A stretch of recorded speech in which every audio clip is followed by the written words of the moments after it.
কবর আমার খাটি, ওই কবরে যেতে হবে, রইবে না কেউ সাথী। ওই কবরে যেতে হবে, রইবে না কেউ সাথী।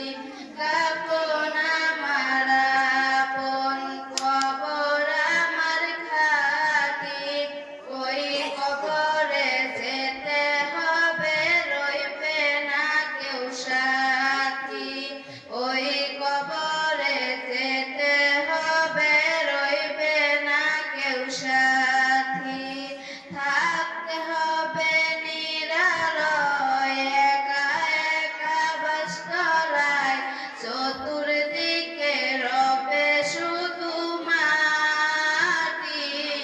ওই কবরে যেতে হবে, রইবে না কেউ সাথী। ওই কবরে যেতে হবে, রইবে না কেউ সাথী। 3.5 হাত